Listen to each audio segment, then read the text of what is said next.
en ciencias arqueológicas. Doctoras, muchas gracias por estar con nosotros. Bienvenidas a este su espacio. Y bueno, a mis hermanos de Comunidad de la Pastoral Familiar, está Iván, está Joaquín Chavira y Rosa Rebollar aquí con nosotros. Bienvenidos, hermanos, gracias. Bienvenidos, bienvenidos. Pues adelante. Ciencias arqueológicas. Doctoras, muchas gracias por estar con nosotros. Bienvenidas a este su espacio. Y bueno, a mis hermanos de Comunidad de la Pastoral Familiar, está Iván, está Joaquín Chavira y Rosa Rebollar aquí con nosotros. Ya estábamos teniendo una retro, muy bien. Adelante. Bueno, pues antes que nada, buenas tardes a todos y muchísimas gracias por la invitación. No te oímos muy bien, que digamos, tienes... A ver, quizá si me acerco un poquito más. Perfecto. Perdón. Ya, gracias. Es cuestión del micrófono, perdón que voy a estar muy encima de la pantalla, pero bueno. No te preocupes. Pues antes que nada, muchísimas gracias por la invitación. Un placer para nosotros estar aquí. Y pues sobre todo compartir estos conocimientos que nos parece que son muy útiles en estos momentos en los que se está pensando justo en el regreso a las escuelas, ¿no? Pues antes que nada me gustaría presentar a la iniciativa a la que tanto la doctora Vera como yo pues tanto pertenecemos como fundamos. Y esta iniciativa se llama Convidemos Vida. Es un proyecto social que tiene principalmente 3 objetivos. El primero es la divulgación científica justo para la disminución de riesgo de contagio por COVID-19. También, por otro lado, hacemos desarrollo de contenidos y en estos momentos estamos haciendo pues todo un desarrollo de protocolos y adaptando las últimas estudios que hay científicos precisamente para el regreso a pues actividades presenciales en general, principalmente a las escuelas, pero realmente se puede aplicar para cualquier ámbito y es el tema del que hablaríamos el día de hoy. Y nuestro tercer objetivo es el apoyo a poblaciones vulnerables. Principalmente hemos estado trabajando con asilos de ancianos en el estado de Guanajuato y también en Yucatán. Y lo que hacemos con ellos es que donamos cubrebocas. Esto se hace a través de la recaudación que tenemos con la venta de un cubrebocas que nosotras mismas diseñamos. Bueno, realmente el mayor crédito es aquí de la doctora Vera por ser experta en materiales. Estos son unos cubrebocas sencillos de tela, pero que tienen todo el diseño basado justo y los materiales basado en el mecanismo de contagio del COVID. Entonces, con la venta de estos cubrebocas, igual que con la venta de asesorías, nosotros nos apoyamos para poder llevar tanto cubrebocas como asesorías por el momento a asilos de ancianos y también tenemos algunas colaboraciones con comunidades vulnerables. Qué bien. Entonces, pues no sé si gustan que pasemos a la presentación de la parte de los protocolos. Perfecto. Gracias. Me voy a permitir compartir la pantalla. Sí, adelante.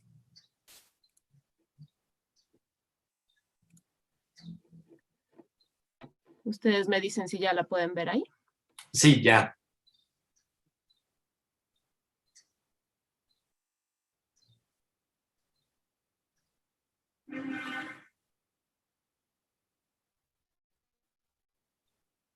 Pues la plática, como lo mencionaba, se llama Herramientas Esenciales para un Regreso Seguro a Actividades Presenciales. Y bueno, las personas que en este momento no están con nosotros del equipo también son 2 científicas más, Lisbeth Jiménez y Margarita Díaz, junto con Rodolfo Vázquez, que es la persona de nuestro apoyo técnico. Bueno, pues más que nada, a mí me gustaría, parte de nuestra misión dentro de la divulgación científica no es espantar a las personas con los números ni meternos en gráficas y en demasiados detalles, pero sí hacer conciencia a través de nuestra realidad del tipo de medidas que debemos de mantener. Entonces, ¿por qué debemos seguirnos cuidando a pesar de que estamos en semáforo rojo? Perdón, en semáforo verde. Y bueno, aquí les quiero hablar de la incidencia actual. A pesar de que es cierto, esta es una curva de que nos habla de los casos diarios y todos estos son datos del gobierno. A pesar de que es cierto que este pico se alcanzó en enero y ahora estamos en niveles mucho más bajos, seguimos teniendo 2,700 casos al día. Estos son números al 11 de junio. Esto significa que, aunque el semáforo que se basa en el número de hospitalizaciones es cierto, que ya es un número menor de hospitalizaciones, pues realmente el virus sigue entre nosotros y por ello debemos de seguirnos cuidando. De la misma manera, del lado derecho muestro una gráfica y lo que quiero que se fijen nada más es en esta curva amarilla. En esta curva amarilla lo que se muestra es el porcentaje de pruebas positivas que se tienen hoy en día. Y estamos viendo que aquí de cada 100 personas que se van a tomar una prueba de COVID, 20 de ellas siguen siendo positivas. Una pandemia por cuestiones epidemiológicas no se considera bajo control a menos que estemos por debajo del 10% de pruebas positivas.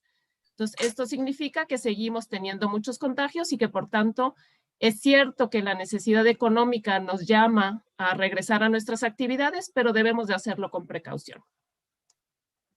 Ahora, otra de las razones por las que debemos de seguirnos cuidando, de usar todas las medidas preventivas, es porque hasta que no alcancemos una inmunidad de grupo, es decir, el 70%, pero idealmente el 85% de las personas que estén inmunológicamente protegidas contra el COVID para no desarrollar una enfermedad, pues realmente no podemos relajar estas medidas. Estos son datos al 12 de junio, gracias al doctor Ederle, quien nos presenta que el número de personas vacunadas en México como país hasta el momento representa casi el 12% de la población. Es decir, seguimos muy lejos del 70% de personas vacunadas. En el caso de la Ciudad de México, que es uno de los lugares donde se ha avanzado más con la vacunación, tenemos esta tabla del lado izquierdo con datos del gobierno de la Ciudad de México. La población vacunada con el esquema total es de alrededor del 20%. Esto es un dato corregido al 25% que presenta el gobierno, en el sentido de que ellos solamente están considerando a los adultos y no están considerando también a la población de los niños. Entonces, si consideramos a ambas poblaciones juntas, estamos hablando del 20%. Y otra de los puntos por los que debemos de seguirnos cuidando es que aún si alcanzamos esta inmunidad de grupo a nivel nacional, la realidad es que hoy en día, como todos lo sabemos, el mundo es muy pequeño. Es decir, hay muchísima movilidad y mientras no se alcance esa inmunidad de grupo a nivel mundial, realmente sigue habiendo un riesgo. En este mapa del lado derecho, sacado de datos del Economist, lo que nos muestra es el cálculo aproximado de la fecha en la que cada uno de estos diferentes países alcanzará esa inmunidad de grupo. Los que están en azul oscuro lo alcanzarán para finales del 2021, el azul claro mediados de 2022, este color rosita, entre rosa y morado, para finales del 22 y toda la parte de África, que son los que van más retrasados con la vacunación, a menos que obviamente se tomen medidas, pues no alcanzarán esta inmunidad de grupo hasta principios del 2023. Esto nos indica que las medidas deberán seguirse manteniendo hasta ese entonces, a menos que obviamente esta vacunación avance y pues estas metas se alcancen de manera adelantada. La otra razón por la que debemos de seguirnos cuidando es porque todos hemos escuchado de las variantes. ¿Y a qué nos referimos con una variante? El virus original, la cepa original, que fue la primera que infectó al mundo, pues los virus, sobre todo los virus de RNA, como es van cambiando, van sufriendo mutaciones. Esas mutaciones y esas alteraciones las pueden hacer ya sea menos virulentas, menos peligrosas, menos contagiantes, o mucho más transmisibles, virulentas y peligrosas. En este caso, cuando una cepa se vuelve menos peligrosa, pues la verdad es que no la detectamos, porque entonces es como que se diluye y no nos damos cuenta que existe. Sin embargo, hemos escuchado de las variantes, por ejemplo, mal llamadas en relación a países, porque realmente esto pues lleva connotaciones no objetivas, pero hemos escuchado de las variantes de Inglaterra o las variantes de Brasil, de Sudáfrica y ahora de India. Y lo que quiero que nos fijemos en esta gráfica, esta es una gráfica donde se muestra de abril del año pasado a la actualidad. En cada uno de los colores se tienen las diferentes cepas como se han ido presentando en la población mexicana. Este color naranja es la cepa original que atacó a la población mexicana y como se fijan, esto se fue diluyendo y ahora ya hay muy poquito, ¿no? Sin embargo, para diciembre y lo que tuvimos este gran pico durante enero y febrero, Esto fue ya una variable diferente, que fue la que se presentó en México y que es la que está coloreada aquí en azul. Esta variable parece, por la baja de contagios, que se está controlando.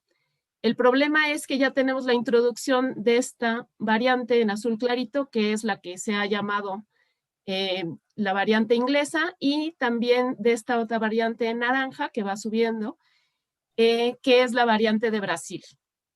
Entonces, a pesar de que las vacunas sí funcionan contra estas variantes, realmente no funcionan con la misma efectividad y eficacia que lo hacen contra la cepa original. Y por eso es importante que aún estando vacunados, mantengamos las medidas de seguridad. Porque una persona vacunada no va a enfermar de gravedad o no va a llegar a sufrir muerte, pero sí puede tener una enfermedad leve y también puede ser contagiante hacia otras personas. Otra de las razones, y este es un tema muy poco conocido en general, es el COVID persistente. Originalmente se pensó que el COVID era una enfermedad parecida a la influenza, que era simplemente una gripe que con el tiempo se curaba y que, bueno, a pesar de que había personas que la pasaban peor que otros, pues ahí quedaba. Desafortunadamente ahora se sabe que en el 10 al 60% de los casos, dependiendo de los síntomas, hay personas que independientemente de si tuvieron un COVID leve o un COVID grave, mantienen síntomas de variados tipos. Ahí se han registrado hasta 200 síntomas diferentes. Y estos pueden presentarse hasta por 6 meses a 1 año, dependiendo de la persona.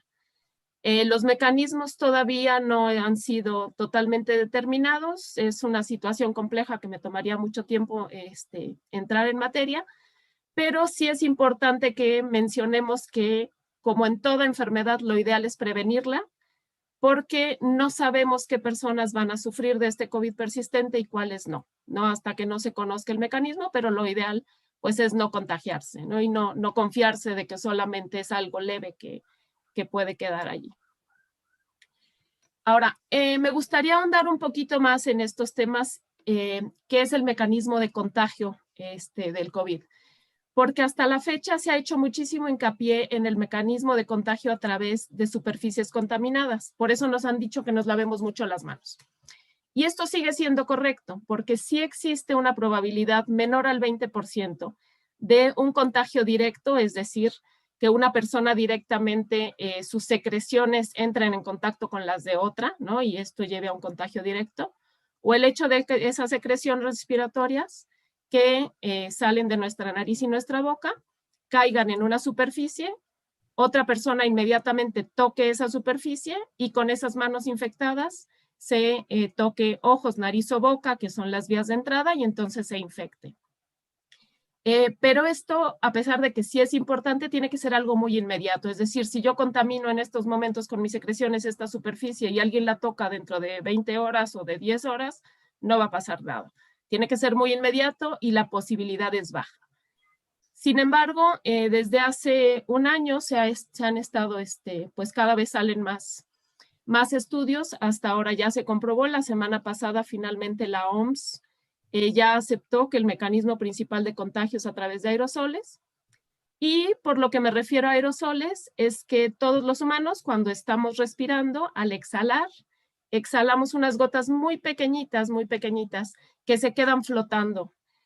Entonces, la analogía ideal es que pensemos que todos estamos fumando y que estamos formando una nube de aerosoles a nuestro alrededor. Esta nube de aerosoles, por ser gotículas muy pequeñas que se mantienen en el aire, si estamos en un ambiente al aire libre, pues no pasa nada porque la ventilación va a diluir este aerosol y entonces no va a haber un problema. Sin embargo, si nos encontramos en espacios cerrados, y por eso se está hablando mucho ahora de ventilación, estas gotículas de aerosoles se pueden ir acumulando en ese espacio. Entonces, la manera de evitar el contagio es que yo evite la nube de aerosoles de otras personas y esas personas eviten mi nube de aerosoles. ¿Por qué? Porque el 80% de las personas que adquieren COVID van a pasar por no van a tener ningún síntoma, van a ser asintomáticos. Por ello, todos debemos de asumirnos como contagiados cuando estamos conviviendo con otras personas, y la manera de evitar que contagiemos a otros es mantener las medidas, principalmente el cubrebocas. En esta imagen del lado izquierdo lo que les muestro es cómo a partir de que una persona infectada comienza a exhalar estas gotículas, esto se va llenando de aerosoles en el espacio porque no hay ventilación, y eventualmente, alrededor de 10 minutos, estos aerosoles ya ocupan una gran parte de esa habitación. Claro, esto dependerá de las medidas y etcétera, ¿no? Y de la cantidad de personas que estén infectadas. Pero el punto es que no debemos dejar que esto suceda para que no estemos expuestos.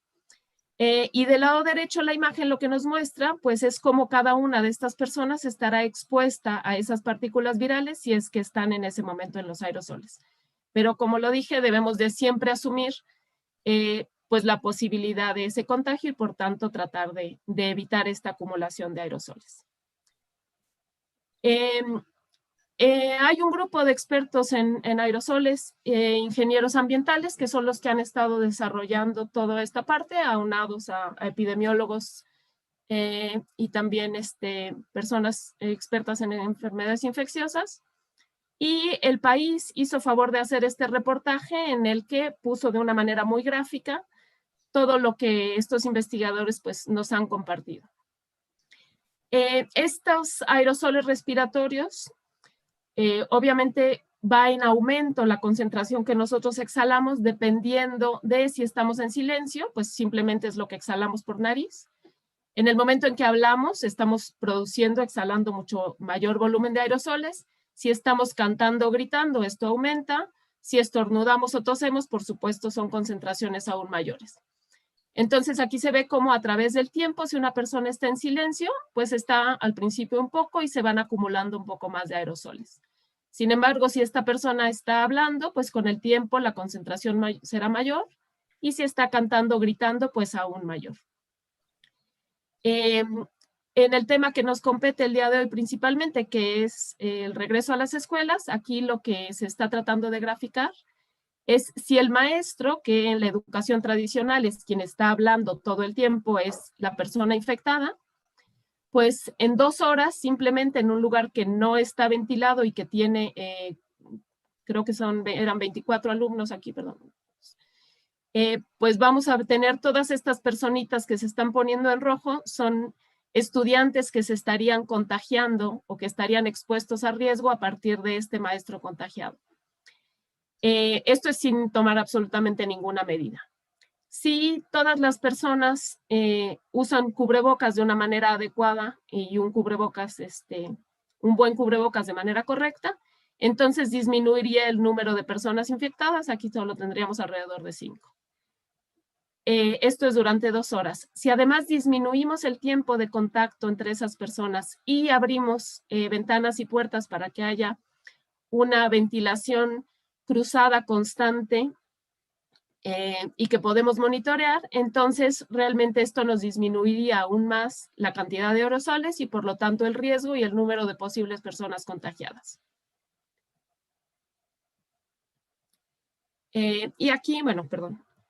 Entonces, esto nos habla de la importancia de entender realmente el mecanismo de contagio, ¿no? Y de pasar un poco de esta idea de que es solamente estarnos lavando las manos, pero hay que poner mucho más hincapié y tener mucho más conciencia de este contagio por aerosoles.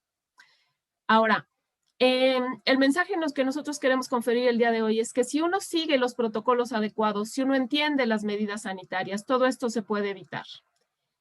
El problema es cuando no hay conciencia de todo esto. Y por ello les quiero mostrar un caso que se dio tras la apertura y regreso a clases presenciales en el norte de Inglaterra, en Bolton. Aquí lo que sucedió es que no necesariamente estaban preparados y al momento de regresar, si se fijan del lado izquierdo, es una gráfica que muestra la incidencia de casos en los grupos de edad de los estudiantes. Y el otro grupo de edad que tuvo contagios fueron los padres de estos estudiantes, y estos son los grupos que corresponden a dichos padres. En la gráfica del lado derecho, lo que se quiere notar es que entre más azul o más hacia morado hay mayor cantidad de carga viral, es decir, de la cantidad de virus que tiene una persona. Los grupos de jóvenes se infectaron primero y ellos fueron realmente quienes contagiaron a sus padres, que originalmente no estaban contagiados. Porque había mucho reclamo, por ejemplo, en México hay muchas personas que nosotros nos han dicho, bueno, pero si los adultos ya están trabajando y ellos son los que tienen actividades, pues que no son más bien los adultos quienes contagian a los niños. Pues no necesariamente, porque finalmente debemos de ver la escuela como un lugar en donde se están reuniendo muchas familias que están teniendo actividades diferentes y ese es el centro donde llega a haber esta unión. Ahora, si en este lugar se hubieran tomado precauciones mucho más estrictas, como se hizo en el sur de Inglaterra, entonces esto no hubiera derivado en casos. Ahora, aquí esta gráfica del lado izquierdo está graficando exactamente el número de casos, pero a través del tiempo en este mismo lugar en Bolton, en Inglaterra. Y aquí lo que pasa es que justo cuando se regresó a clases, si se fijan, aumenta el número de casos. En el momento en que ellos salen a vacaciones de Pascua, disminuye el número de casos, pero desgraciadamente tras las vacaciones de Pascua esto se dispara porque además coincidió con la entrada de la variante inglesa que es muchísimo más contagiosa. Y por eso es por lo que nosotros debemos de mantener medidas muy estrictas si es que queremos regresar a las escuelas para que no nos suceda algo similar. En la gráfica del lado derecho lo que quiero mostrar es que se ha dicho mucho que los jóvenes no se contagian y esto no es cierto. Los jóvenes sí se contagian, pero porque en general tienen un sistema inmune mucho más robusto, presentan un alto porcentaje de personas asintomáticas, es decir, no se enferman con tanta proporción, pero sí contagian a otros. Y también ha habido casos de niños enfermos. Estos son números de las hospitalizaciones en menores de 20 años en México. Y aquí yo puse los diferentes mapas, cómo se ha ido abriendo con el semáforo. Si se fijan, cuando estábamos por ahí de enero, que estaba todo totalmente cerrado o prácticamente cerrado, pues no había tantos contagios. En el momento en que se ha ido haciendo la apertura con el semáforo, los niños han estado más expuestos y ha aumentado el número de casos en menores. Entonces, una vez más, el problema no es la apertura, el problema no es salir, sino es con qué conciencia y con qué cuidados lo hacemos. Por ello, nosotros hemos desarrollado un protocolo que abarca todo aquello propuesto por diferentes instancias internacionales, incluida la SEP, pero donde vamos más allá a detalle, vamos más allá, incluyendo las etapas que a continuación les vamos a presentar. Y principalmente esta planeación, que es la que nosotros deseamos para todas las escuelas y los niños de México, es que no se regrese de manera abrupta, sino que realmente haya una planeación que considere las características de cada una de las escuelas, pero también que se considere el número, la incidencia que hay por municipio. Afortunadamente la UNAM ha desarrollado una herramienta donde uno puede checar a detalle cuál es la incidencia y si esta va en aumento o en disminución en todos y cada uno de los municipios del país. Y finalmente es muy importante que también consideremos el contexto mexicano. Si en lugares como Inglaterra, donde las familias no tienen este tipo de convivencia tan cercano, o es muy raro que los abuelos vivan, ¿no?, en la familia con los estudiantes, pues esto finalmente es un riesgo extra que nosotros tenemos aquí en México y que tenemos que considerar para poderlo mitigar.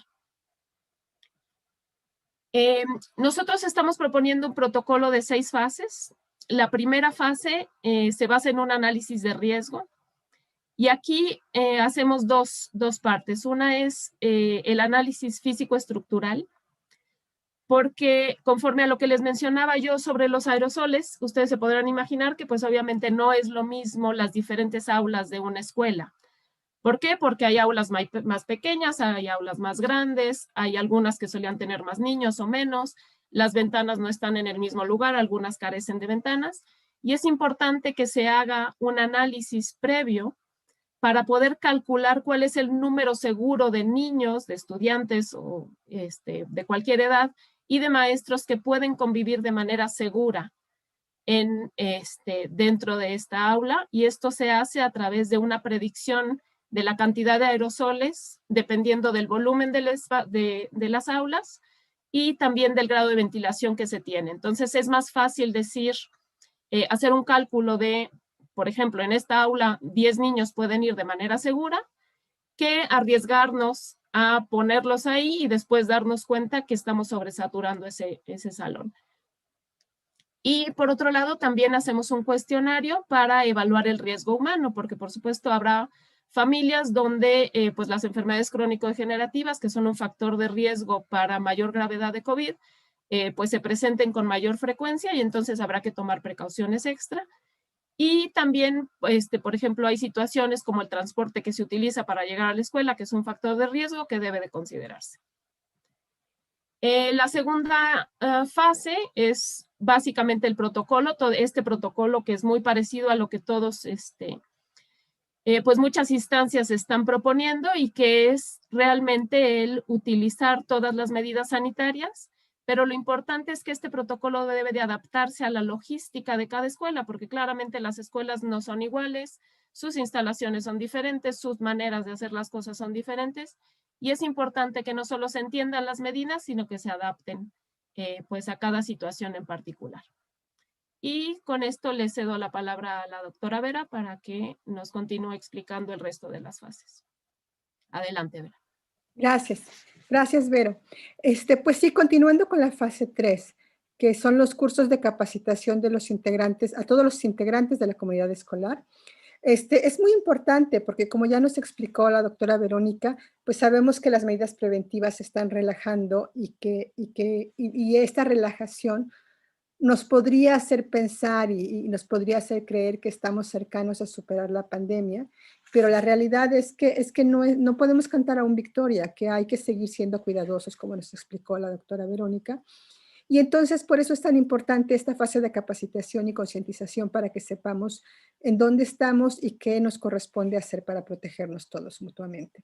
Entonces, para lograr un regreso a clases exitoso, exitoso en términos de control de cuántas transmisiones hay de transmisión de la enfermedad, es importante que las medidas preventivas sean observadas por todas las personas que pertenecen a la comunidad escolar. Entonces estoy hablando de todo el personal que labora en la escuela, llámese profesorado, personal administrativo, personal de mantenimiento, todos obviamente estudiantes y padres de familia, también padres y madres de familia y demás familiares involucrados en los cuidados de los niños y en que lleguen a la escuela y hagan sus labores escolares. Entonces todo el personal que esté involucrado, relacionado con la escuela, es el que sugerimos que tome estas capacitaciones y es el que incluimos en la comunidad escolar. Entonces, al capacitar a toda la comunidad escolar, lo que estamos haciendo es, o lo que deseamos, el objetivo es fortalecer la conciencia y la responsabilidad por el cuidado propio y también el cuidado mutuo de las personas que están relacionadas con la escuela y que podrían, por lo tanto, ser fuentes de contagio. Entonces, para esta capacitación, lo que estamos considerando son 6 módulos que integren este proceso de capacitación. En esta diapositiva vemos los primeros 3. El primero es el módulo 1 son las generalidades sobre el mecanismo de contagio del SARS-CoV-2. Es un poquito de lo que explicó la doctora Verónica Yap y que se explicaría más detalle. Y cuáles son las medidas sanitarias preventivas. Conocemos ya la mayoría conocemos todas ellas porque pues estamos familiarizados con su uso después de tanto tiempo, pero al asociar esto a una mejor comprensión, digamos, o estar más familiarizados con las formas de contagio, nos puede ayudar a evaluar cada circunstancia en la que nos encontramos y poder decidir qué medida o combinación de medidas son las más adecuadas para cada situación en la que nos encontremos. Entonces, esto sería el módulo 1 de la capacitación. El módulo 2 implicaría el protocolo Convidemos Vida, o sea, explicarlo, familiarizarse con él, con entenderlo y para estar en mejor posibilidad para poder aplicarlo, implementarlo. Entonces, esto es el módulo 3, es la aplicación de los conocimientos adquiridos para gestionar el riesgo de contagio. Esto es considerando las diversas actividades que se realizan tanto dentro de la institución educativa como fuera de ella y que podrían poner en riesgo a la comunidad escolar. Entonces, este es el módulo 3. Y si me pudieras pasar la siguiente, Vero, por favor. El cuarto módulo son las generalidades y cuidados sobre la enfermedad COVID-19. ¿Qué tenemos que estar atentos para poder detectarlo de forma temprana? también qué tenemos que monitorear y estar muy, a qué tenemos que estar muy atentos para poder ir monitoreando el control de la enfermedad si es que se da y la progresión de la enfermedad si es que esta se da, para poder evitar que esta llegue a grave sin recibir la atención que se requiere. Entonces, por un lado, o sea, si vemos esta capacitación inicia como desde conocer las medidas preventivas, el protocolo, ayudar o sea, practicar este protocolo de prevención, pero también en el caso de que a pesar de tener las medidas de cuidado, se llegue a tener una enfermedad, ¿qué es lo que se tiene que hacer? ¿A qué se tiene que estar atento para que esto se reciba la atención que se requiere en cada momento? Entonces, este sería el módulo 4. El módulo 5 trata sobre el equilibrio entre la salud física y la salud emocional. Como sabemos, esta enfermedad y esta pandemia y las medidas que hemos tenido que implementar para poder cuidarnos mutuamente, cuidarnos como individuos, como familias, como comunidad, han implicado un aislamiento social que ha impactado de diferentes formas nuestra salud emocional. Entonces es importante no olvidar que esta parte también es fundamental, es muy importante, y este módulo tiene que ver con esta sección. Y el módulo 6 tiene que ver con desarrollo de nuevos hábitos que están relacionados en parte con lo que cubren los módulos anteriores, pero también pueden tener que ver con otros temas como cómo cuidar nuestra salud base, digamos, este tema de que las personas que tienen factores de riesgo, como esa palabra siempre me cuesta, comorbilidades, tienen que, pues si tuvieran mejores o diferentes hábitos de vida podrían reducir sus riesgos. Entonces también es el proceso de prepararnos para estar en mejor posición para defendernos de esta pandemia y para que nuestro organismo pueda defenderse de esta pandemia y para que las futuras enfermedades que podrían llegar, porque nadie nos garantiza que este será el último reto que tendremos como humanidad ante infecciones nuevas, para que estemos en mejor posibilidad. Entonces, temas de buenos hábitos para cuidar nuestra salud, eso es lo que incluye el 6º módulo. Vero, ¿me podrías pasar la siguiente diapositiva? Hablando de las fases de la pandemia. Estábamos en la fase 3, que incluye, o sea, las diapositivas anteriores explicaban la fase 3, que incluye la capacitación. Ahora estamos en la fase 4 del protocolo.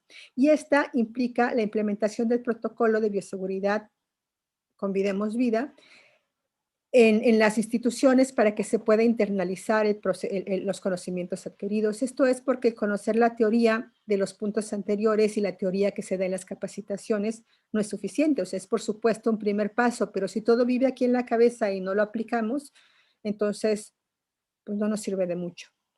Entonces, para que este conocimiento sea realmente útil, lo que se necesita es practicarlo, incorporarlo a través de la repetición, incorporarlo a todas estas recomendaciones que se hacen a nuestra forma de conducirnos y de esta forma ir generando nuevos hábitos. Entonces, nuestra propuesta es comenzar con la educación socioemocional para que así favorezcamos el poder retomar la convivencia, el incorporar el intercambio y la expresión de emociones y sentimientos que se han experimentado durante este periodo que no ha habido clases o que no ha habido actividades normales, no ha habido clases presenciales, quise decir. Entonces, aplicar todo esto, esta fase contempla lo que decía, atender estas emociones que han surgido durante el proceso que hemos vivido el tiempo, las cosas que hemos vivido en los últimos, pues más de un año, y también el procesar las emociones que va a originar o está ya originando el regreso a clases. Porque también pues puede haber miedos, temores de haber perdido algunas habilidades sociales, cómo se van a interactuar con los amigos, con los maestros, cómo va a ser la situación de seguridad. Puede haber diferentes tipos de miedos, esos también es importante procesarlos, tanto para los alumnos como para toda la comunidad escolar. Entonces, con esto el objetivo es recuperar un ambiente emocionalmente equilibrado, para que haya una base para una vida sana y al mismo tiempo un ambiente propicio para el aprendizaje. En ese orden, ¿no? Porque no hay que olvidar que se necesita primeramente la salud para estar en buenas condiciones para lo demás. Y consideramos que también es muy importante en este proceso crear un comité de bioseguridad. Y lo ideal es que esté representada toda la comunidad escolar. Esto quiere decir el personal directivo, el administrativo, el docente, el de mantenimiento, la asociación de padres y madres de familia. El comité de bioseguridad es el encargado o sería el encargado de supervisar a la comunidad escolar, tanto durante el proceso de implementación de las medidas y del protocolo, así como todo el tiempo en que esté activo. Y para sus labores puede obviamente apoyarse en las guías que Convidemos Vida está generando. La siguiente, Vero, si eres tan amable. Gracias. Entonces, la fase 5 de este protocolo de bioseguridad de Convidemos Vida es el sistema de monitoreo permanente del estado de salud de los integrantes de toda la comunidad estudiantil. Entonces, con la finalidad de que los casos de COVID que se pudieran presentar en la comunidad escolar, esperamos. O sea, la idea de plantear estos protocolos es que no haya casos, pero podría llegar a presentarse alguno. Entonces, la idea es que se puedan detectar a tiempo y se pueda detener un posible brote de contagios dentro de la comunidad, que se puedan tomar las medidas necesarias, las adecuadas en el momento oportuno. Y por eso es necesario tener un sistema de monitoreo adecuado que, por un lado, involucre la prevención. Si se avanza a tener un caso, pues detectar, a ver cuáles son los casos sintomáticos y identificarlos, y también identificar quién ha tenido contactos con las personas que pueden estar infectadas. El Comité de Bioseguridad estaría involucrado en la identificación de estos casos y, por supuesto, puede apoyarse en la identificación tanto en la información contenida del protocolo como la información desarrollada por Convidemos Vida y que estará presente y disponible en la página de internet. Y esta es la fase 5, la fase 6 y última del protocolo incluye la revisión sistemática y mejora continua. O sea, por un lado sabemos que la situación de la pandemia es cambiante y entonces por ello requiere estar atentos y estar atentas y ir ajustando constantemente las medidas que se requieran de acuerdo a cómo está la pandemia desarrollándose. Y por otro lado, al ir implementando los protocolos, uno puede estar más atento, más atenta a las condiciones muy particulares de cada institución, de cada comunidad escolar, y entonces también darse cuenta de cuáles son los puntos particulares que requieren ajustes o que pueden mejorarse. Entonces, esas son las razones por las que los protocolos de seguridad necesitan ser revisados sistemáticamente y entonces ajustados, refinados, modificados, dependiendo de lo que se requiera, que se detecte que se requiere de acuerdo a las actividades diarias. Ahora, aunque la mayoría de nuestras actividades parecerían volverse rutinarias al paso del tiempo, es importante realmente que estemos atentos, como les decía, para que tengamos la capacidad de poder identificar los puntos en los que hay que hacer ajustes y poder hacer estos ajustes al tiempo. Entonces, si bien es importante incorporar los hábitos, también es importante no perder esta alerta y no volver estos hábitos automáticos que ya no se cuestione cuándo son usados. No sé, a mí se me ocurrió el ejemplo de que cuántas veces me ha pasado, no sé si soy la única, pero creo que no, que está lloviznando, ando feliz con el paraguas y cuando me doy cuenta ya tiene un montón de tiempo que ya no llovizna y yo sigo con mi paraguas abierto porque no estoy poniendo atención que las condiciones ya cambiaron. Entonces, por eso la atención es importante. Y bueno, el COVID es una enfermedad nueva sobre la que los conocimientos científicos están avanzando constantemente, o sea, está avanzando muy rápidamente, además o sea, diario. Y entonces también estas revisiones sistemáticas y ajustes tienen la intención de ir incorporando los nuevos conocimientos que se van teniendo para estar más adaptados a cómo se está desarrollando la enfermedad. Un ejemplo es, por ejemplo, es esto que decía la doctora Verónica sobre el énfasis que se ponía a las superficies anteriormente, a la limpieza de superficies o los tapetes que encontrábamos en muchos lugares al ingresar. Esto es, por lo que se sabe ahora de los mecanismos de contagio, está claro que no son necesarios y que nuestras energías, nuestros recursos pueden irse a medidas preventivas más importantes. Entonces, nosotros en Convidemos Vida Nosotras tendremos un sistema de actualización constante de todos nuestros materiales y serán publicados de manera periódica en nuestra plataforma. Estamos en el proceso de desarrollo, entonces sí invitamos a quienes nos están escuchando para que estén atentos y atentas a la información que vamos a tener, que se va a ir actualizando, como les digo, conforme los conocimientos sobre la pandemia vayan modificándose. Ahora, por otro lado, Vero, no sé si me puedes pasar la siguiente. Gracias. Es muy importante que la comunidad escolar esté comprometida, porque la pandemia, además de ser un gran reto, nos ha demostrado que no se puede vencer en forma individual. Necesitamos actuar juntos, actuar en comunidad, porque lo que hace una persona de la comunidad afecta a los demás de una manera que, o sea, eso es como... No es nuevo, lo que hacemos, nuestras acciones afectan a los demás, pero en esta situación en la que nos encontramos es más evidente. Podemos cuidarnos mucho y si nuestro compañera de casa o la persona que nos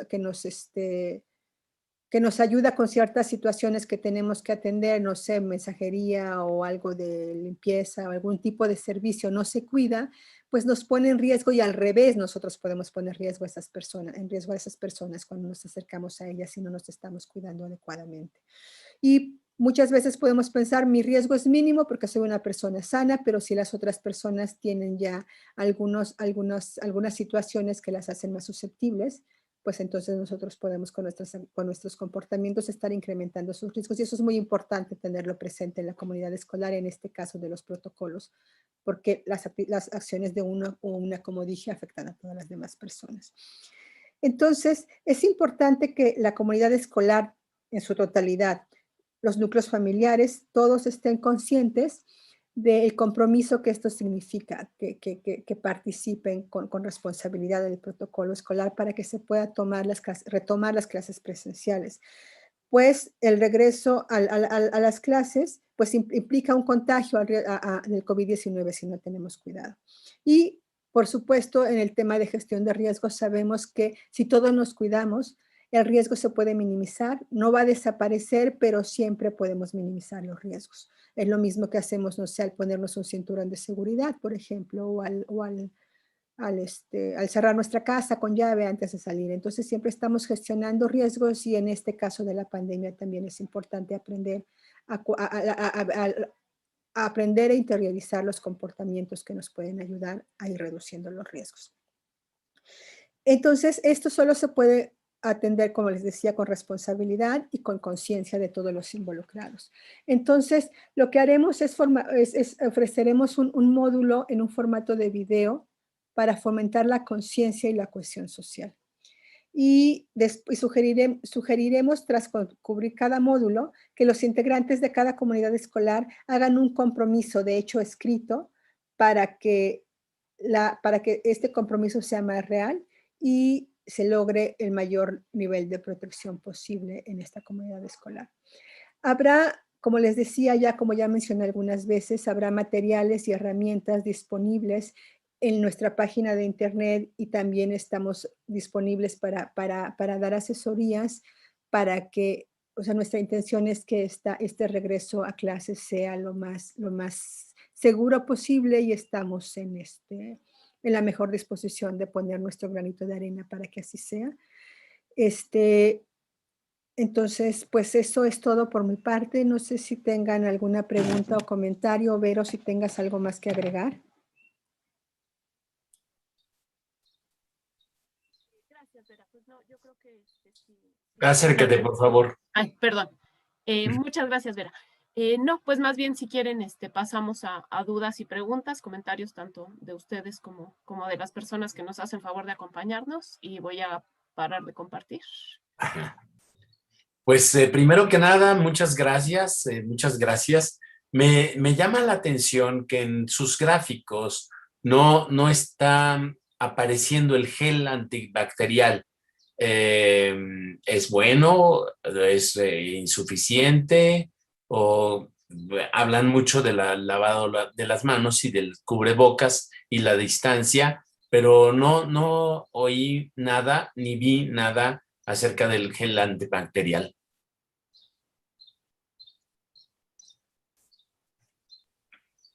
¿Vera? Sí, a ver, gracias. En realidad, lo que es importante es tener las manos, no tocarse el rostro con las manos contaminadas, o sea, porque los puntos, tener presentes los puntos de acceso, las vías de acceso del virus a nuestro organismo, que son principalmente nariz, boca, podríamos tener una infección en los ojos también. Entonces, finalmente, ¿cómo logramos esta higiene de manos? Depende de dónde nos encontremos. Entonces, si estamos en casa, lo más sencillo y lo más económico es lavarnos las manos. O si estamos en un lugar donde hay acceso a agua y jabón y es suficiente. Ahora bien, si estamos en un lugar donde no tenemos acceso a agua y jabón y estamos en contacto con otras personas expuestos a sus aerosoles, a las partículas, a superficies que a lo mejor están muy contaminadas, aunque las superficies no son la mayor preocupación para los contagios, entonces sí sería adecuado utilizar el gel. Entonces, quizá como podemos verlo, es enfatizar más el mantener las manos limpias antes de tocarnos el rostro. Y cómo nos las vamos a limpiar va a depender de en dónde nos encontremos y en qué circunstancias. Muchas gracias. Nuestros hermanos en el chat están poniendo algunas cuestiones. Buenas noches, dice Maru. Buenas noches. En las escuelas públicas se presentan lo siguiente. Son grupos muy numerosos, de 35 a 40 niños por salón y con las ventanas muy pequeñas. Guadalupe Portilla, buenas noches. Hay escaleras, yo pienso que escuelas con carencias, de una de ellas es el agua que procede allí. Guadalupe Suárez, en el caso de un salón o lugar pequeño, ¿se puede usar un ventilador? ¿Ayudaría? Maru, muchas gracias por esta información que nos han brindado. Es un llamado a la atención para que pongamos mucha atención y participemos creando conciencia y compromiso, responsabilidad y empatía. Me llama la atención el ventilador. ¿Ayudaría? De hecho, bueno, en los protocolos lo ideal es, hay como diferentes etapas, ¿no? Si se tiene una muy buena ventilación, con eso es suficiente, con la ventilación natural, y aquí entra una parte de medición. Cuando nosotros exhalamos, nosotros emitimos CO2 a la atmósfera. Y el CO2 se puede utilizar como una medida indirecta de la cantidad de partículas virales que nosotros podríamos estar exhalando.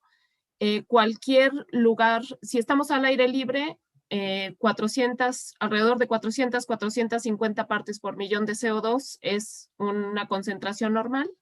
En el momento en que nosotros estamos en un lugar bajo techo, esto tiene que mantenerse 700 partes por millón o menos, para que esto nos habla de una buena calidad de aire donde no vamos a tener un contacto de riesgo. Ahora, la idea es que finalmente no hay suficientes recursos para todo lo que estamos viviendo en ningún lugar, ¿no? A menos que sean instituciones con muchísimos recursos. Entonces, nosotros digamos que siempre hacemos recomendaciones de lo más sencillo y económicamente viable hasta lo ideal, digamos, ¿no? Entonces, lo ideal es que si no se tienen las ventanas lo suficientemente amplias, pues se intente abrir ventanas lo suficientemente amplias. Si no hay manera de hacerlo, entonces un ventilador que lo que haga sea estar empujando el aire de adentro hacia afuera, de tal manera que eso haga que se logre una recirculación que permita que haya aire limpio cada vez, ¿no? Si se tiene mayor presupuesto, entonces en lugares cerrados, por ejemplo, hay oficinas, ¿no? Porque lo que estamos diciendo aplica realmente a cualquier lugar cerrado, no solamente escuelas. Hay oficinas donde no hay ventanas, ¿no? Hay pasillos y hay muchísimos cubículos. Aquí lo ideal que aplicaría, porque no necesariamente van a poder abrir ventanas y finalmente el ventilador pues no va a hacer nada más que recircular el aire y no expulsarlo. Entonces aquí se recomienda que se monten sistemas de filtración de aire y hay diferentes filtros. Los filtros ideales se llaman EPA, pero son filtros muy caros. Y hay unas recomendaciones que bueno, necesitamos pedírselas a la persona que las ha desarrollado, que es el ingeniero Alejandro Cano.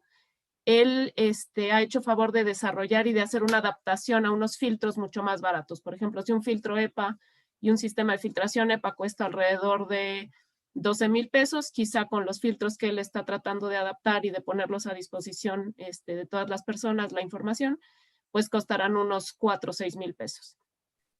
Entonces, esto sigue siendo una inversión fuerte, perdón, pero pues son como las diferentes formas, ¿no? O sea, y pues va desde, como decíamos, desde algo muy sencillo como es mantener las ventanas abiertas o, por ejemplo, hay lugares donde la puerta no se puede mantener abierta, pues aunque sea ponerle una zapata para aumentar esta ventilación. Lo ideal es que por lo menos en cada escuela, lo ideal sería que cada salón o cada cubículo o cada oficina tuviera un medidor de CO2. Como esto es económicamente inviable por el momento, porque los buenos son bastante caros, entonces lo ideal es que por lo menos en una institución escolar se tenga un medidor de CO2 con el que se puede estar checando que este número de personas que se calculó previamente es lo factible, pues realmente ya en la vida diaria y en las actividades diarias, pues se mantengan los niveles de CO2 por debajo de las 700 partes por millón. Doctora, ¿cuánto costaría un medidor de CO2?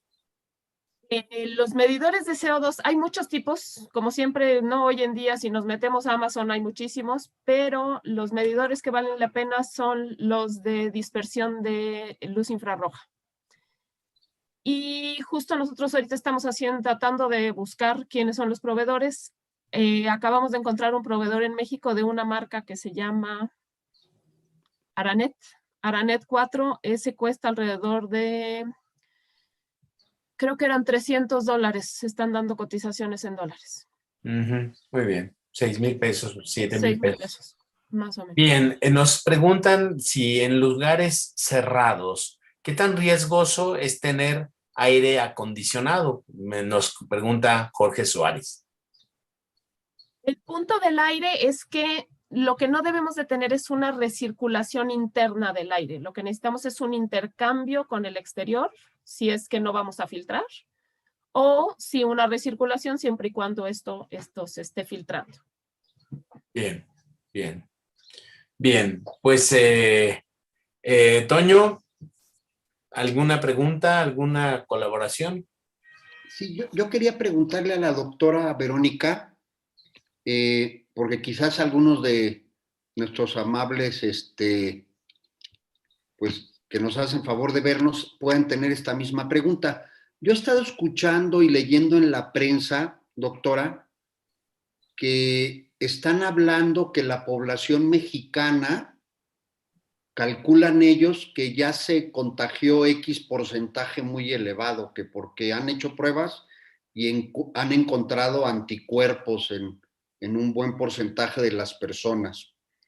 Esto, desde el punto de vista técnico, ¿usted lo considera que es correcto? O sea, podríamos hablar que entre un 50 y un 60% de la población en México ya estuvo contagiada de COVID y por eso ya generó anticuerpos y da una falsa idea de, pues ya no nos va a pasar nada, o tengo esa duda y quería preguntarle.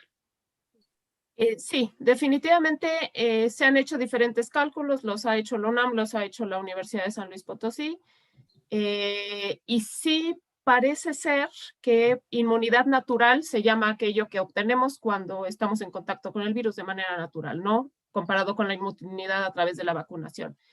Sí es posible que haya un 50% ya de la población mexicana y que esto sea uno de los factores que haya ayudado a la disminución. Ahora, el problema con esa inmunidad natural es que desafortunadamente el virus, el SARS-CoV-2, parece tener unos mecanismos en los que lo que hace es que tiene ciertos mecanismos inhibitorios de la respuesta inmune que no permiten que los anticuerpos duren por mucho tiempo. Entonces, la mayoría de las personas que desarrollan una inmunidad natural, los anticuerpos en sangre solamente duran de 3 a 6 meses. Como no sabemos quién se infectó cuándo, porque el 80% de las personas son asintomáticas dentro de este 50% que usted menciona, no sabemos quién todavía tiene esa inmunidad y quién ya la perdió. Entonces, a pesar de que quizá el riesgo es menor, cuando estamos haciendo gestión de riesgo nunca nos podemos ir por la cosa menos riesgosa, siempre nos tenemos que ir por la el mayor riesgo. Entonces, la única manera de asegurar que logremos una inmunidad de rebaño, una inmunidad de grupo, es a través de la vacunación, porque es lo que sabemos que estamos haciendo y sabemos a partir de qué momento lo estamos haciendo. De hecho, seguro han escuchado que la inmunidad a través de las vacunas dura más tiempo, los anticuerpos duran más tiempo. Y esto tiene mucho sentido porque cuando nosotros recibimos la vacuna, solo recibimos moléculas, pedacitos del virus, pero no estamos recibiendo al virus entero. Entonces, esos pedacitos no hacen este mecanismo de inhibición que les mencionaba. Ellos no lo pueden hacer, tiene que ser la partícula completa. Y eso sí permite que la vacuna deje una inmunidad a mayor tiempo. Muy bien.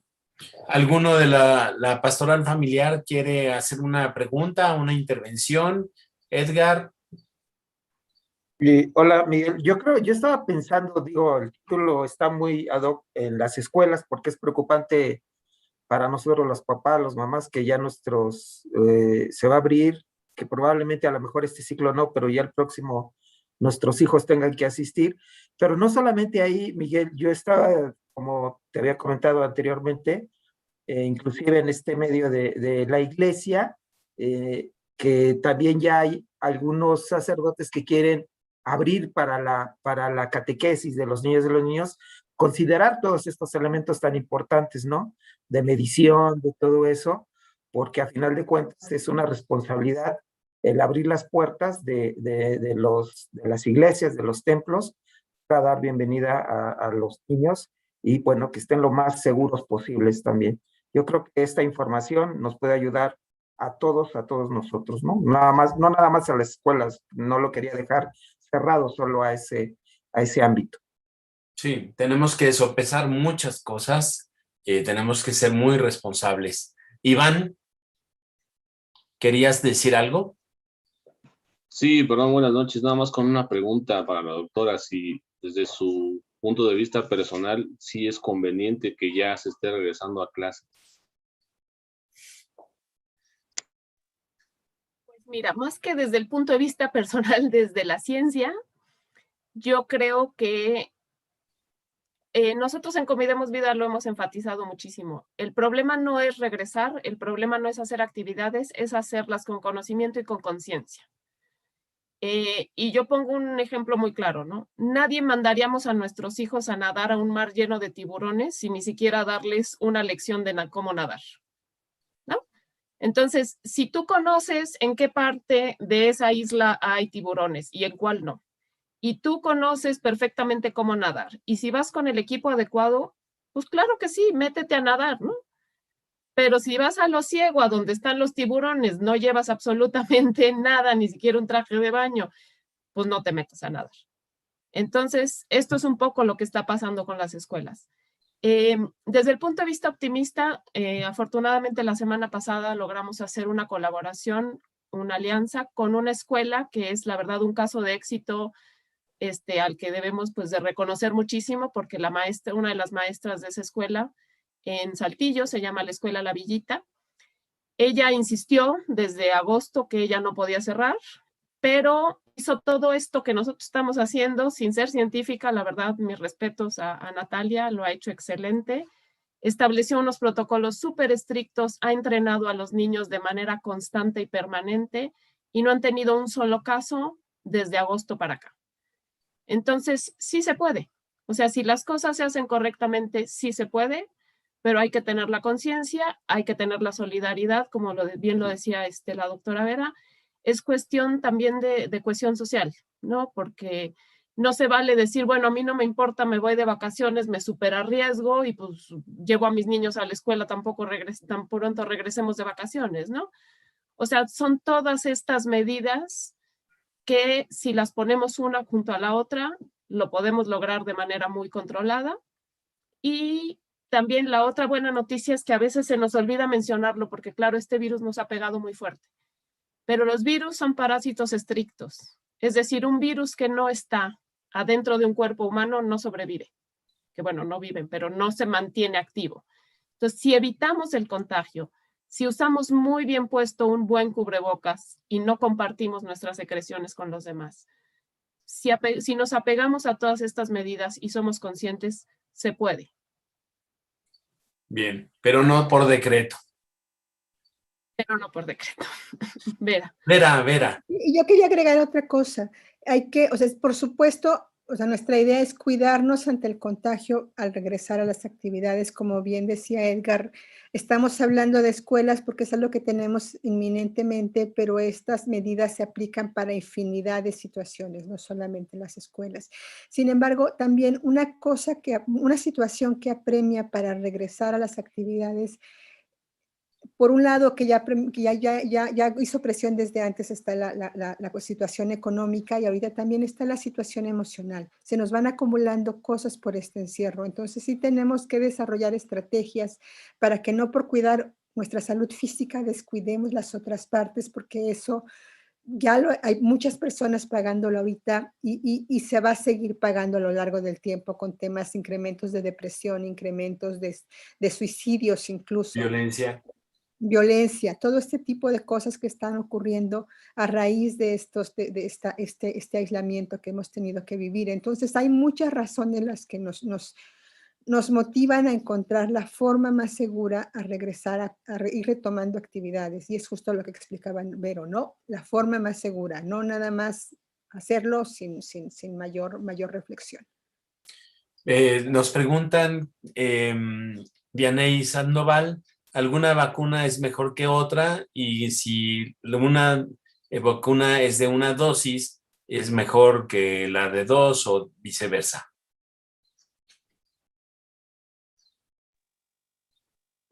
Pues mira, realmente yo sé que en relación a las vacunas este es un tema amplísimo. De hecho, yo creo que es uno de los que nos tenemos que mantener más al día todos los días porque sale muchísima información. Todas las vacunas, bueno, lo que quiero explicar en general es que a pesar de que sí hubo mucha desconfianza por la prontitud en la que se lograron las vacunas, las plataformas, es decir, la tecnología detrás de estas vacunas lleva ya 10 o 15 años desarrollándose. Lo que no es que se habían aplicado para el COVID, obviamente, porque esto no lo conocíamos, es una enfermedad nueva, pero las tecnologías ya estaban desarrolladas. Ahora, considerando la magnitud de la emergencia, estos son los medicamentos que se han desarrollado con la mayor seguridad en toda la historia de la humanidad. ¿Por qué? Porque no es lo mismo que normalmente las compañías por sí mismas hacen todo este desarrollo que de por sí. Yo sé que las farmacéuticas tienen sus pros y sus contras y sus cuestiones económicas, pero en cuanto a la calidad de lo que hacen, la verdad, la cantidad de controles que se tienen para poder desarrollar un medicamento siempre son muy estrictos. En este caso se hicieron todavía más estrictos. ¿Por qué? Porque era una emergencia a nivel mundial y no se podía realmente pues arriesgar a toda la humanidad, ¿no? Entonces, el punto fue que normalmente las compañías desarrollan las vacunas o cualquier medicamento y conforme avanzan un pasito, toman la decisión de sigo o me quedo atrás. ¿Qué tan bueno es mi resultado? ¿Me regreso? ¿Le cambio? ¿Qué hago? En este caso, la OMS puso desde antes y las instancias regulatorias internacionales pusieron las metas y pusieron metas muy altas. Dijeron, si las vacunas no cumplen con el 50% de eficacia, no pasan. Y de 170 proyectos o no sé cuántos, pues tenemos menos de 10 en este momento circulando. Esto nos habla de la confianza que podemos tener en la seguridad, porque finalmente, no, o sea, no están todos esos proyectos ahí por alguna razón.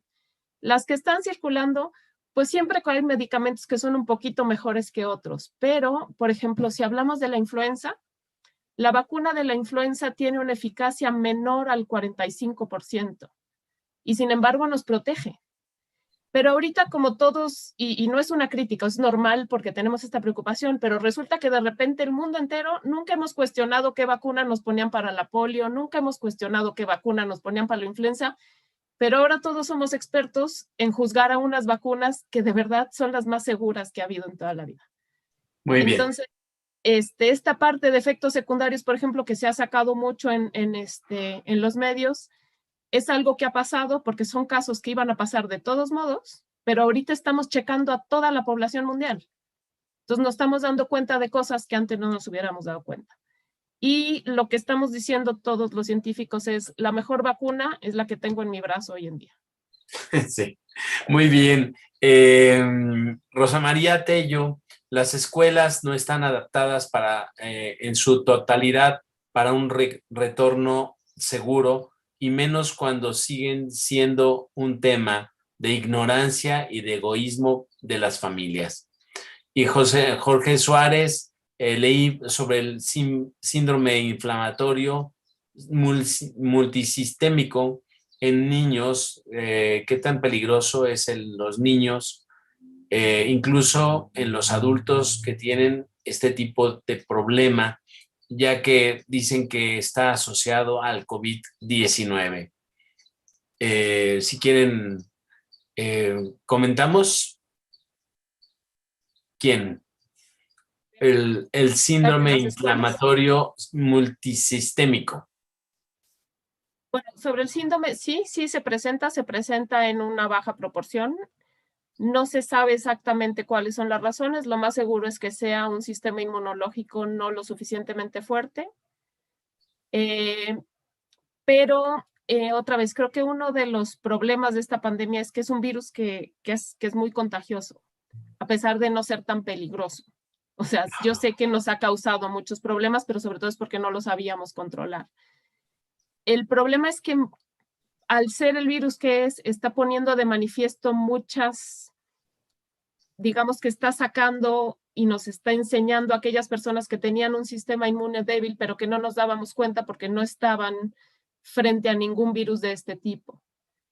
Entonces, quizá algo más les hubiera despertado este síndrome, quizá algo más los hubiera afectado. No se sabe a ciencia cierta exactamente cómo está actuando o no. Y por eso lo ideal, como en toda enfermedad, pues es la prevención. O sea, nunca sabemos quiénes vamos a ser esas personas que no tenemos algo previamente diagnosticado y acabamos con una enfermedad grave, y por eso hay que cuidarnos tanto para no contagiarnos. Bien, Valeria Hernández, buenas noches. ¿Qué cubrebocas recomendarían para los niños y los adultos? Yo creo que hay una experta aquí, ¿no? Gracias. Mire, realmente no hay una respuesta universal. Así como todos tenemos diferentes tallas de zapatos o de ropa y diferentes modelos que nos quedan mejor, lo mismo ocurre para los cubrebocas en cuestión de forma, digamos. Hay cosas en las que tenemos que poner mucha atención. Un cubrebocas lo que hace es que es un filtro. Como ya nos explicó la doctora Verónica, el principal mecanismo de contagio son los aerosoles. Entonces, lo que queremos es reducir nuestra exposición a aerosoles lo más posible. Esto quiere decir que mientras mejor funcione el filtro que nos vamos a poner frente a nariz y boca, más protegidos vamos a estar. Entonces, si nos ponemos un cubrebocas que nos selle lo mejor posible todo alrededor de donde nos queda, nos está protegiendo más, porque todo el aire que estamos inhalando y exhalando pasa a través de este filtro. Entonces, cubrebocas como los de neopreno, hay unos de vinil, este tipo de materiales que no permiten el aire, no ayudan. Normalmente esos cubrebocas no sellan bien de aquí de la nariz y a veces de otros lados, pero principalmente de la nariz. Entonces, todo el aire que estamos inhalando y exhalando está pasando por estos huequitos de aquí y no por la parte, todo el material del cubrebocas que debe ser el material filtrante. Entonces, cosas que poner atención es que nos selle muy bien, que nos quede cómodo para que no nos desesperemos y a los 3 segundos nos los estemos moviendo y queriendo quitar. Es importante que tenga un material filtrante adecuado. Entonces, normalmente hablamos de que tenga un material que hay unos tipos de telas que se llaman no tejidas, porque en lugar de tener este típico patrón que tienen la mayoría de las telas, están como más enredadas, digamos. Entonces, entre los tamaños de los poros y las cargas electrostáticas que estos materiales tienen, hacen más difícil que las partículas virales pasen. Entonces, esto es un filtro, los cubrebocas, los quirúrgicos, por ejemplo, son de este tipo de materiales, evidentemente el N95 también. El cubrebocas que nosotras desarrollamos también tiene un filtro integrado en la parte central. Aquí tengo uno, a ver. Entonces, este cubrebocas que nosotras hicimos tiene algodón en la parte externa y en la parte interna, para la cuestión de comodidad, porque si fuera solo el filtro también sudaríamos más para que absorba un poco de nuestras secreciones. En el interior tiene un filtro y como yo decía, es de un material que no tiene este tejido de esta forma, sino se llaman telas no tejidas, de hecho. Y entonces este filtro es el que tiene el mayor trabajo de filtración. Y les decía, bueno, tienen que cuidar que les quede. En nuestro caso, este cubrebocas tiene forma de concha para que haya un poquito de espacio alrededor del nariz y boca para que sea más fácil respirar. En realidad no hay un solo modelo, como empecé diciendo, sino tienen que como que probar y ver cuál les acomoda mejor para que lo puedan mantener puesto el tiempo que se requiera. Entonces, pues sí, es cuestión de ir probando, pero como les decía. Ajá. ¿En dónde lo podemos comprar o dónde lo venden? Si están interesados en este cubrebocas, lo tenemos disponible en nuestra página de internet, que yo soy pésima para acordarme de esas cosas, pero en un momento Vero les dirá convidemosvida.org, creo yo, pero ya me corregirá si ya lo cambié. Otra cosa que quería agregar es que con este uso de cubrebocas tan frecuente estamos generando muchos desechos.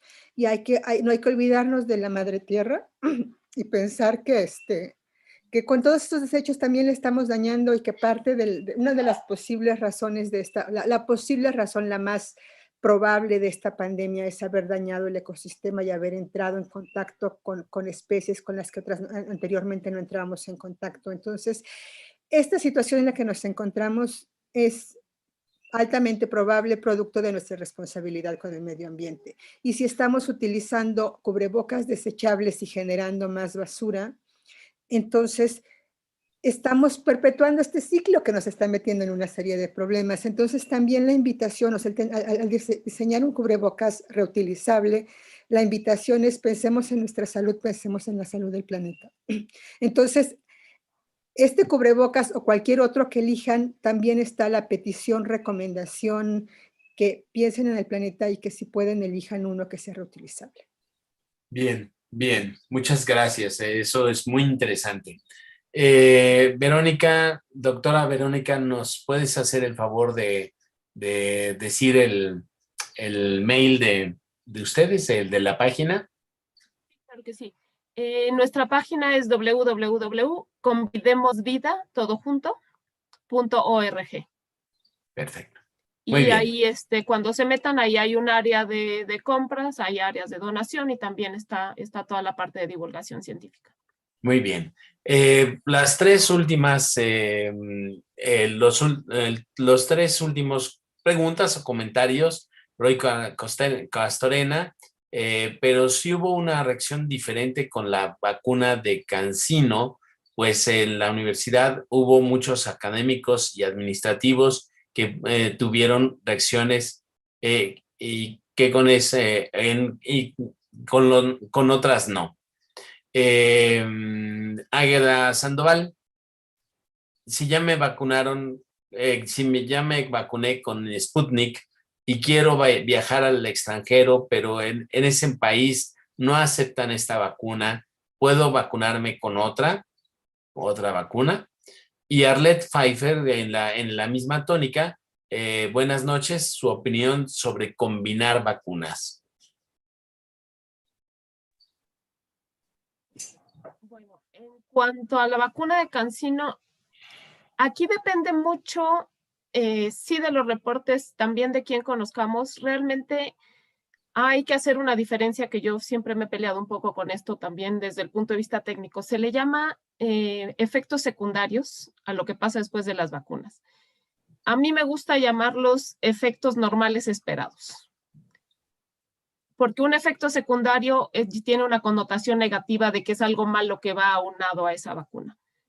estos efectos normales esperados, finalmente si pensamos nuestro sistema inmune, su principal función es defendernos al entender qué es lo propio, o sea, qué es lo que nos pertenece y qué es lo extraño.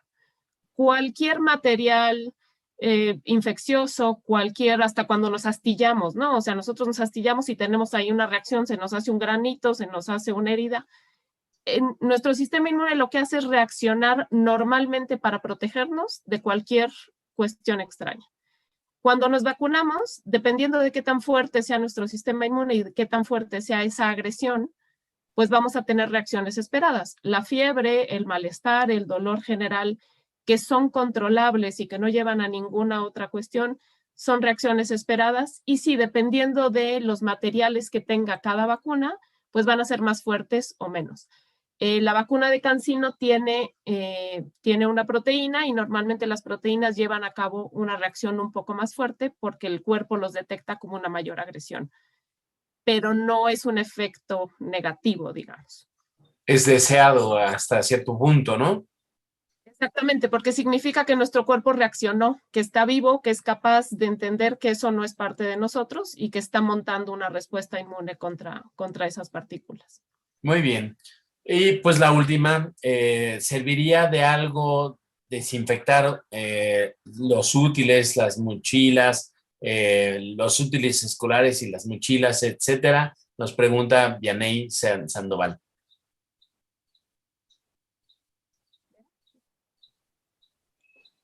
Gracias, Vera.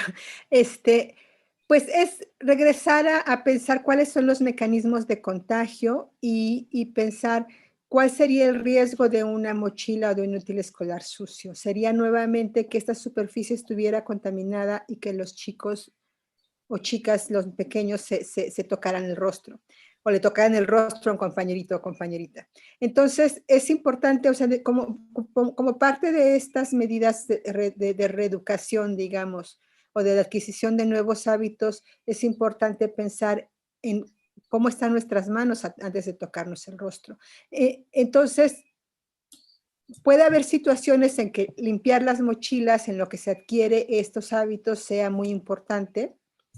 Y puede haber casos en que si ya están los hábitos, otros hábitos de higiene, de tener las manos limpias y de no tocarse la cara con las manos posiblemente contaminadas, adquiere menos importancia. Entonces, y definitivamente el tener útiles escolares limpios, mochilas limpias, pues nunca ha sido un mal hábito, ¿no? Entonces tampoco hay que decir eso, no hay que hacerlo nunca. Mantener la limpieza en general es buena idea, pero no es donde tiene que estar la concentración de la atención y de las energías. Entonces, más atención a estar en lugares bien ventilados, en usar adecuadamente el cubrebocas, en tener las manos limpias y si nos vamos y cuidar de no tocarnos el rostro con las manos potencialmente contaminadas. Muy bien. Pues ya se nos acabó el tiempo. Podríamos seguir y seguir porque este tema es muy, muy importante. Le doy las gracias a la Pastoral Familiar que haya invitado a estas dos doctoras tan preparadas y que pues estemos en comunicación. Y les pedimos que cuando tengan alguna actualización, pues nos lo hagan saber para darles un espacio para comunicarlo a nuestros hermanos. Y voy a pues plantear en el decanato y en la vicaría el que vean este video, todas las parroquias, y bueno, pues les damos las gracias. Toño, ¿alguna cosa final? Pues yo quería preguntarle, digo ya la doctora, así como cierre, doctora Verónica y doctora Vera, entonces tenemos que aprender a vivir con este virus, ¿no? Porque puede ser que todavía nos lleve algún buen tiempo. Y además, todo esto que hemos hecho para cuidarnos, me estaban haciendo el otro día la reflexión, que quizás no nos hemos percatado, pero nos hemos enfermado menos de esas enfermedades respiratorias que también se transmiten por aerosoles, ¿no? Entonces, bueno, el cuidarnos nunca va a estar de más. Muy bien, muy bien. Edgar, ¿alguna cosa final? No, pues solo agradecer que estas doctoras nos han compartido toda esta información importantísima, yo creo, para nosotros los papás, para todo ser humano, pero en este caso para los papás, pues que ya desde ahorita ya estábamos un poco nerviosos, alarmados, no todos, yo sé que hay algunos que todavía no creen en esto, pero nerviosos y alarmados por el regreso de nuestros hijos, ¿no? Y que bueno, ya con esto que nos acaban de informar, indicaciones y todo eso, pues Ya que estamos todos más nerviosos. más nerviosos. Ya estamos más nerviosos porque vemos que Pero la bueno, realidad no es así. no es como tal, pero que depende de nosotros, ¿no? Eso es en gran avance, que depende también de nosotros, como padres, como los hijos, de que podamos seguir manteniéndonos pues sanos, ¿no? No depende sí, hay algunas dependencias del exterior, pero la mayoría o el gran porcentaje es de uno mismo. Sí. Iván, ¿alguna cosa final que quieras decir? No, pues nada más también agradecer mucho toda esta información muy valiosa y que pues vamos a aplicarnos nosotros también por nuestra parte para poderla replicar y a su vez pues nosotros asumirla con nuestras familias y con las familias que tenemos contacto. Muchas gracias. Pues yo pienso que una consecuencia muy grande de esta pandemia es que nos tenemos que solidarizar unos con otros. Tenemos que evitar el mal mayor que yo descubro en el mexicano, que es ser astuto, se cree muy astuto, individualista, y que le daba la vuelta a las cosas, a las reglas. Y entonces, pues, esta pandemia nos ha enseñado que no todas las reglas se les pueden dar la vuelta y que tenemos que estar muy, muy cuidadosos de unos con los otros. De veras que muchas gracias por esta explicación y pues les dejo las palabras finales a ustedes. Una recomendación final que quieran hacer las doctoras. Gracias. Pues yo quiero agradecer la invitación, también su disposición para compartir la información, porque esa es precisamente nuestra inquietud, tratar de diseminar información accesible lo mayor posible para que podamos tener esta conciencia de cuidarnos mutuamente. Sin nada más eso, agradecerles y pedirles que estén atentos a los desarrollos que nos va trayendo el conocimiento para que nos podamos proteger todos adecuadamente. Gracias. Muy bien. Verónica. Antes que nada, agradecerles la invitación, el espacio y por supuesto la confianza.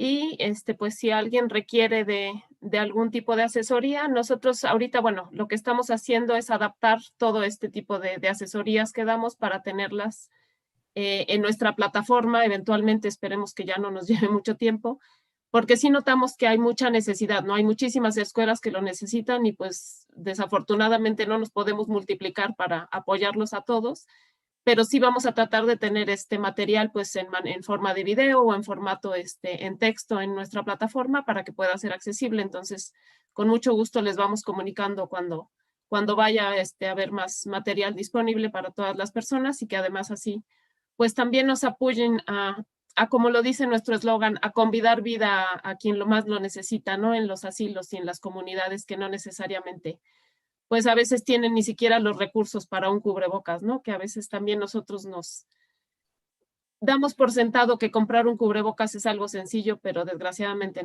no para todas las personas lo es. Muy bien, pues buenas noches a todos. Finalizamos la transmisión. Que Dios los bendiga.